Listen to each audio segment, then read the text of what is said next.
Hello and welcome back to my channel. If you're new here, welcome. I'm so happy you're here. My name's Hannah and on this channel I post a lot of anti-MLM content. We're coming up on 140 videos in fact, so I'll always have a playlist linked right here and down below for you. This is my big anti-MLM playlist with every video I've ever created on that topic. However, if you're really into these horror story videos or you're really into top fails videos or you're really into me covering different Zoom calls from different companies or things like that, there are smaller playlists broken down by type of video if that's your thing.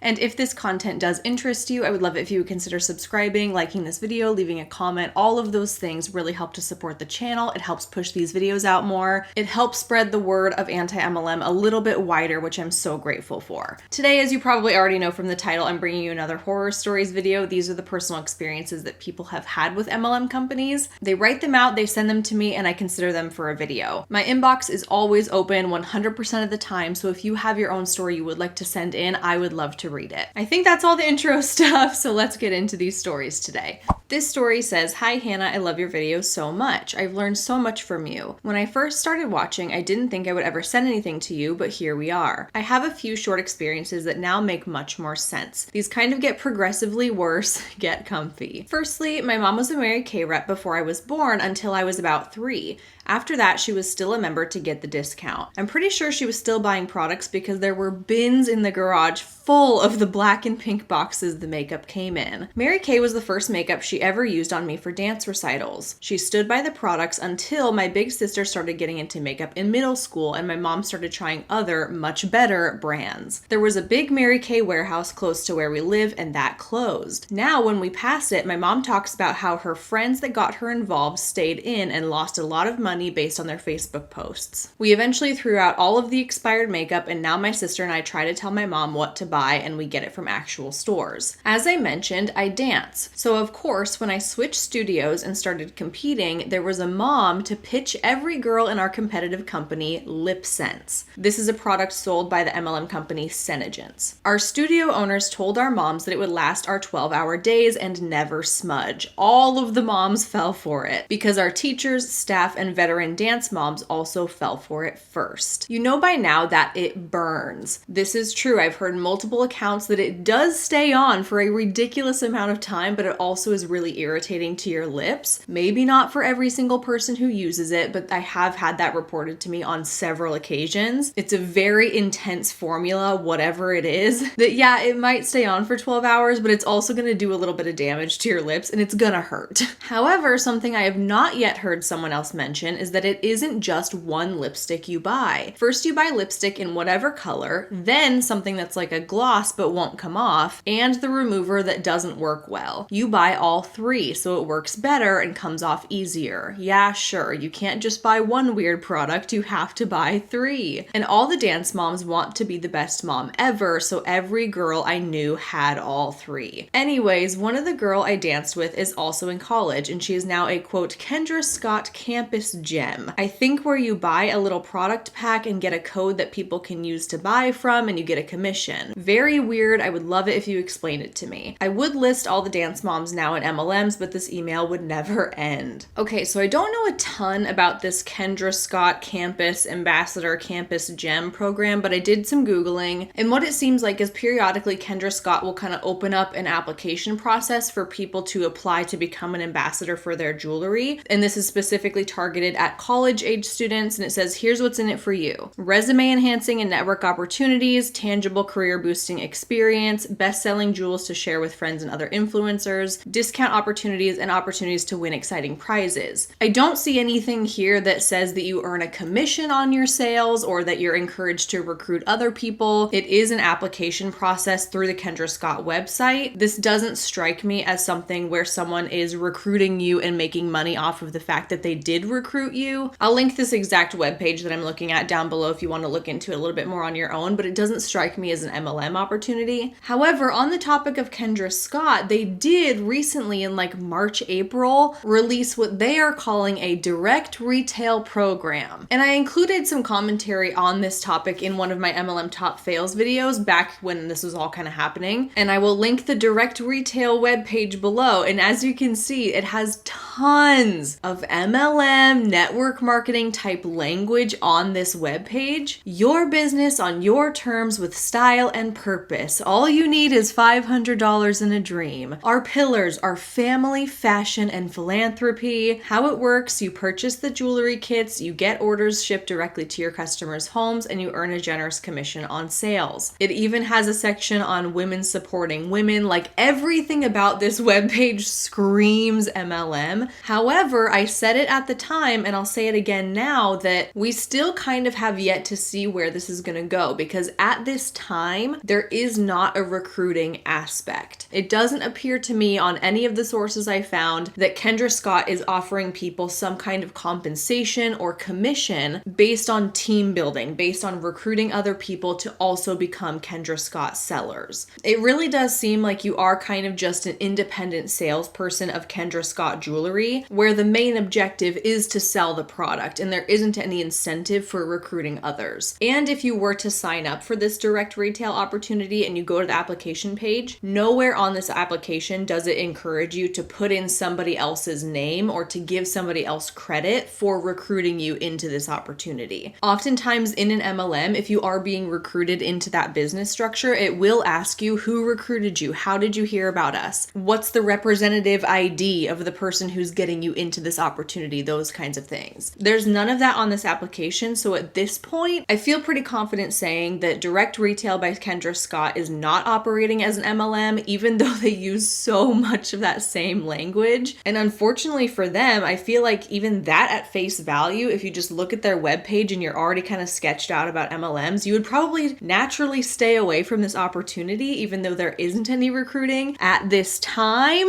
There's my little asterisk right there. At this time, there's no recruiting. Kendra Scott has received a ton of backlash on the fact that they are using a lot of the same pain points and trigger words that MLM companies use to get people sucked into their opportunity. So I would hope that they've kind of learned that that's not what the customer wants to see this company do, and that they're not going to introduce a recruiting aspect, but it's like they're this close to it, okay? I feel like Kendra Scott is literally this close to becoming an MLM. All they would have to do is say, hey, now we're going to offer some kind of compensation if you can recruit others to also sell Kendra Scott for us. And that is the big issue with MLM companies, right? And that's the one little component that this opportunity doesn't have. So for now, I think they're safe. I would not consider this to be an MLM scheme, but they're pretty dang close. And who knows, maybe one day in the future, the company will feel like, we want more salespeople out there. We want more people pushing our product and making us sales. So why don't we offer a little commission for recruitment? It wouldn't be that hard of a detail to tack onto their compensation plan. And that is the detail that would make this an MLM. So anyway, a bit of a tangent regarding Kendra Scott, but I'm happy that this came up because I addressed it in that video in March or April earlier in the spring, but I haven't really come back to touch on it since then because I was just kind of saying, we'll have to wait and see what happens here. It really sounds like it could be an MLM, but we don't really know. At this point, I feel confident saying it's not. However, it might become one very easily in the future, so I'm still going to keep my eye on it. This last story is a little personal, but I didn't understand what happened until the summer before leaving for college. I'm still kind of reeling, but I'm ready to share. This August, I was talking at the dinner table about one of your videos I had watched earlier that day. Oh, that's so sweet. My videos are dinner time conversation. Wow, that's cool. Thank you. My parents were a little confused because both of them had worked for MLMs. This was news to me. It turns out that my mom was a Mary Kay rep and my dad worked at Manatech as one of the IT people. Manatech is another nutritional supplement product-based MLM and its headquarters was very close to our house. And my dad wanted to have time with us and less of a commute. I remember having the products in our house for a while and I never liked them. They are worse than the generic kids supplements we could find at any store. I knew he worked there, but I never knew it was an MLM because he was on the actual corporate side of it. I will attach a link to an article that talks about what went down in the Wikipedia, but I will summarize what happened and how I remember it as best I can. I'll put that link in the description box below too. In 2005, Manatech had a class action lawsuit taken against them for misleading claims. Wikipedia says, quote, the company came to be known for unproven claims that its product products could be used to treat many diseases and conditions, including cancer, diabetes, autism, and AIDS. There is no evidence that any of these claims were or are true. Yikes. But I think the Texas Attorney General investigating the business was more concerning for my dad. Greg Abbott deemed Mannatech to be an illegal pyramid scheme in 2006. My dad was super stressed for months while this was happening. I vaguely remember my parents whispering legal jargon at the dinner table. Being about 4 years old, I had nightmares and regularly crawled into my parents' bed late at night. One of these nights, I woke up to my dad thrashing in his sleep badly. My mom was already on the phone to 911. He had seizures due to stress. I don't know if he had already quit his job or he did after this, but my mom confirmed that the pressure of his company losing everything was very bad for him, and his doctor confirmed that the seizure was caused by prolonged stress. Not a typical horror story, but I feel awful that my dad went through this when he just dealt with tech stuff. Anyway, all is well now, and my dad has no prolonged issues from the seizure. He even started brewing mead and recently opened a small business to sell it. That's awesome, and you also included a link to his website, so I'll include that in the description box below if anyone's in the market for some mead. Here's a small business you can go and support. The name is Believe Meadery. And you're right that this is not a typical story in the sense that it was someone involved with the MLM pyramid side of it that got screwed over. This is somebody on the corporate side of it. Your dad was just an IT worker for an MLM company, and because the MLM imploded, he lost his job as well. And that's something we don't often consider. This is something I don't think people in MLMs even consider sometimes. Because think about it, people in MLMs who are working the business and working for themselves and they're their own boss and they're the CEO, it's like they forget that their company has a whole C-suite of people above them. They've got a CEO, they've got a president, they've got a vice president, they have a whole corporate office, they have a whole distribution center, and guess what? A lot of people working those jobs are either salaried or hourly 9-to-5 workers. How funny is that, right? Let's demonize 9-to-5s. Let's shoot people down who choose to have a traditional typical job. But let's just totally disregard the fact that there are people out there working a 9-to-5 for my company that are creating the product, they're shipping the product, they're fulfilling the orders, they're dealing with customer service. Like, it is so ironic, and a lot of the times it's completely lost on them. It goes right over their heads. And your story is a great reminder that when an MLM company does go under, it doesn't just hurt the people who have elected to sign up for an opportunity, it also hurts the people that are working on the corporate side of it. Thanks for reading and everything else, including telling me that pharmacy is an MLM. I get their stuff in BoxyCharm and was going to try and find a way to buy one of the products I like again until you mentioned them. I feel like you are my super cool big sister, which is funny because my actual sister also went to UW. Yes, go dogs!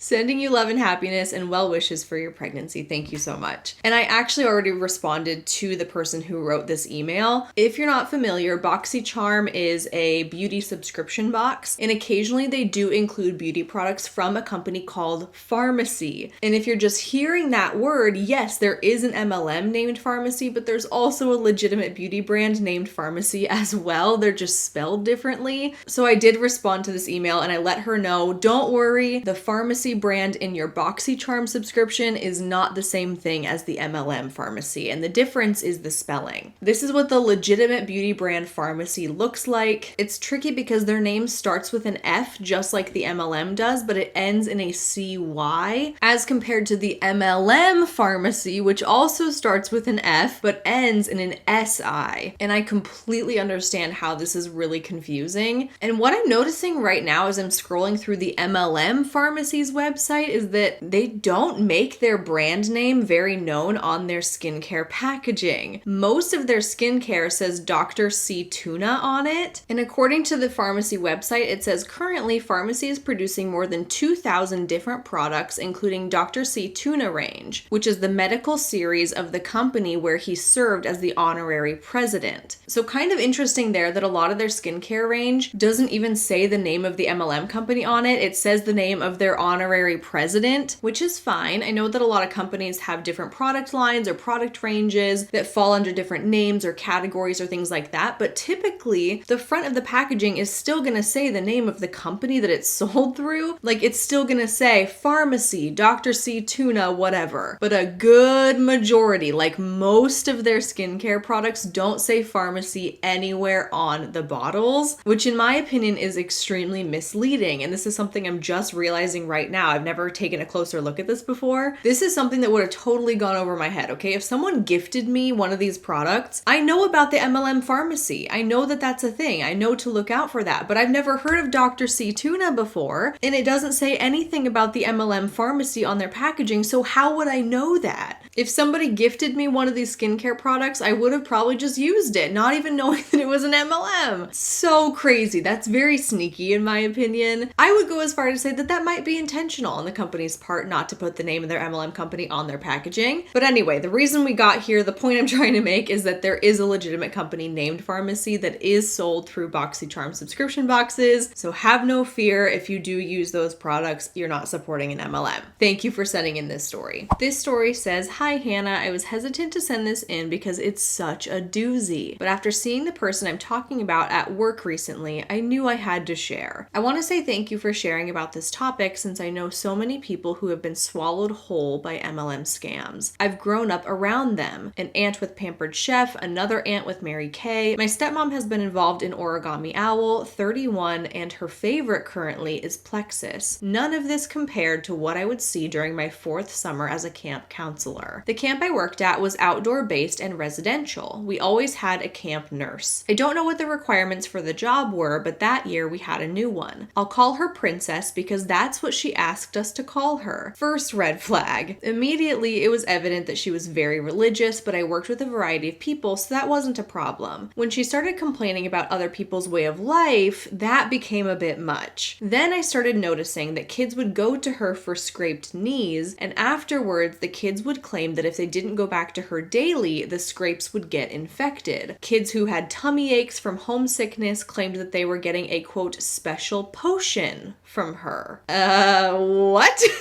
This was all concerning, but there was no time to bring it up to her. I later figured out that she was using essential oils on them as cures for their ailments. Should have guessed it. Essential oils are the cure for everything, right? Wrong. Very wrong, by the way. I first came into contact with her business when I went to get my medications. Due to the fact that we had kids in the cabins with us, the nurse had to keep all medications under lock and key. I take my medication for depression, anxiety, and others to help with my traumatic brain injury. She told me that I was taking poison and that she could fix all of these problems. I was confused. She opened up the closet and pulled out a box and a binder. Inside was a list of medical conditions and combinations of oils to fix it. She said if I just combined these oils and placed them on my temples and third eye, that it would fix me. I told her no thank you, I'll stick to proven science. She said that these oils were proven and that it was much safer than ingesting things created by Big Pharma and the government who were trying to mind control me and keep me apathetic. Instead, I should just use something Jesus used. I couldn't believe what she said. I said I had to get back to my cabin and I left. I told my co-counselor about the strange behavior and they said that Princess recommended oils to quote tame her hair. It just so happened that my co-counselor was African American and Princess was white. And here's a little teachable moment about microaggressions. Here's a really great definition of what a microaggression is. Microaggressions are the everyday slights, insults, put-downs, invalidations, and offensive behaviors that people experience in daily interactions with generally well-intentioned individuals who may be unaware that they are engaging in demeaning ways. And we oftentimes see microaggressions being committed against people in minority groups. So in this case, we have the camp nurse who is white claiming that she has something to help tame the black counselor's hair. And the issue with this is that the white nurse sees the black counselor's hair as something that needs to be tamed.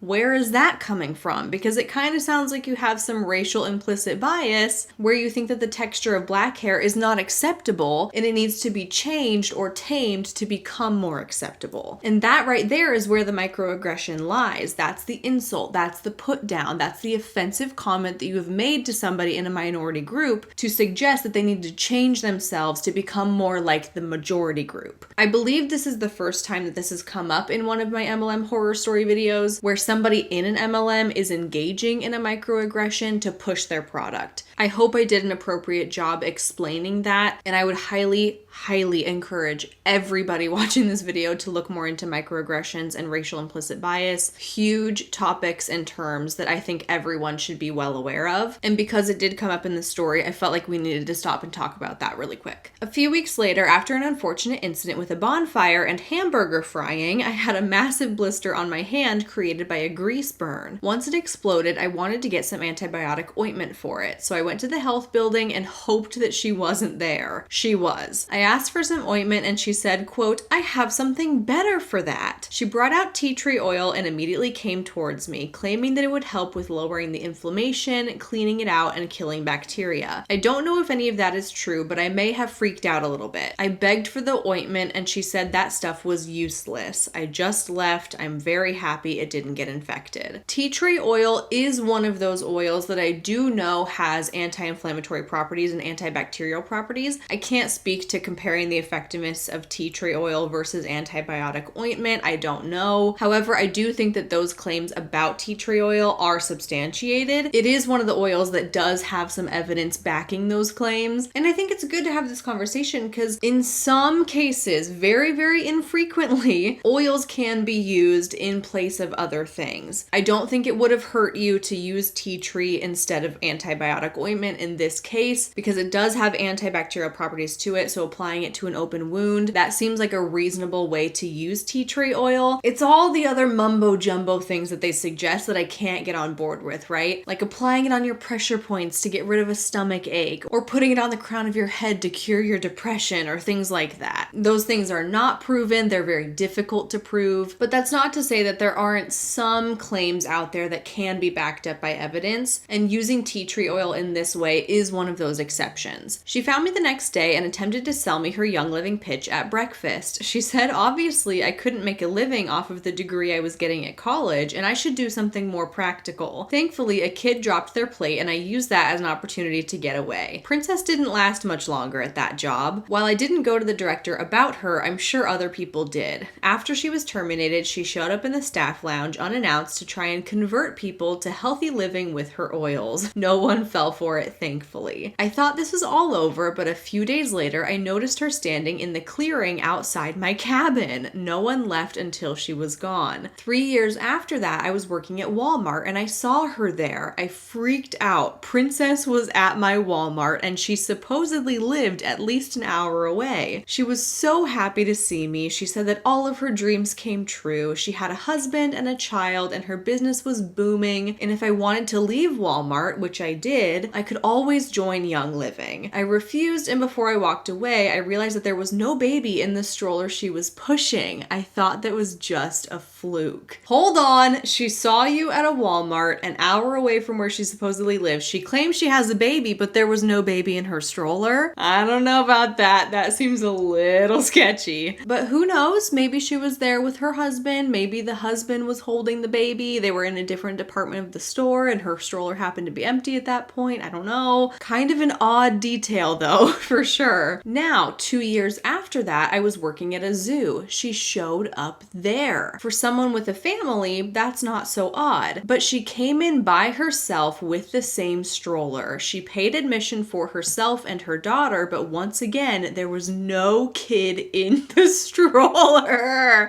I was very confused. She also said her father and husband came into the zoo earlier, but I know for certain they did not because no one came into the zoo before her. It is off season and the zoo opened 10 minutes before she arrived. What is happening? What is the deal with the stroller? Why is there an empty stroller? What a weird thing to lie about. Why would you say that you had other people come to the zoo with you? They just came in earlier, even though you're like the first customer of the day, and that's easily disproven. Why do you have an empty stroller? Why is she showing up at 2 of your different workplaces over a matter of a few years? I don't know about this. There's something weird going on. I'm not saying it's related to the MLM even, but I don't feel good about whatever this situation is. She then stated that I should leave my job profiting off the suffering of animals and taking money from people to keep them in captivity, but instead share the beautiful and curing oils she so loved. If she's so against zoos and she believes that people are profiting off the suffering of animals, why is she there to pay admission to get into this zoo? Why is she supporting that financially? That's my question. Look, I get it. Not all zoos are run the same way. There's definitely some shady stuff that goes on behind the scenes. There are absolutely some zoos out there that I would not support. But if you're one of those people that has those opinions, why are you giving them your money? Why are you there? Why are you there to judge one of the employees for working at the zoo if you are a paying customer of the zoo? This lady seems like a piece of work. I couldn't believe she was still on that kick regarding the oils. She asked if I went to church. I said yes, and she said that would be a perfect place to share the bounty of Christ. I officially decided that she was insane. I told her I needed to go check on something, and I hid behind a desk until she left. That was yesterday, so I decided to share. Thank you so much. I'm sorry for the length. I took a fair bit out of the story for the sake of brevity. Keep up the good work. I wish more people realize just how insane these MLMs can make people, or at least how they use religion to manipulate them and claim to be able to give them absolutely everything they ever dreamed of. The oils essentially pushed Princess out of a real paying job, and she has spent years since trying to recruit people. It's really honestly very sad thinking about it. Thank you again. That's very true. She had an actual job. She was the nurse at this camp, and you've seen her a couple of times in the years since then, and what is she still doing to this day? Going out in public and trying to find people to join her Young Living team. I don't know about you, but personally, that is not a way that I would want to spend the span of 5 years. I mean, who knows? We might not have the complete picture. She might have other jobs. There could be a lot of things going on here that we don't know about, clearly based on some of these details, but to a certain degree, that is still really sad to see her still in the company, still pushing the oils, still trying to recruit people 5 years after she left this other job where you worked with her at camp. I have a lot of questions. I feel like this is going to be something I'm going to be thinking about for a long time. I need to fill in the gaps of this woman's life. I need to figure out what is going on here. I will never know, but I will speculate and I will think about this at 3 a.m. with my insomnia. Thank you for sending in this story. Very entertaining.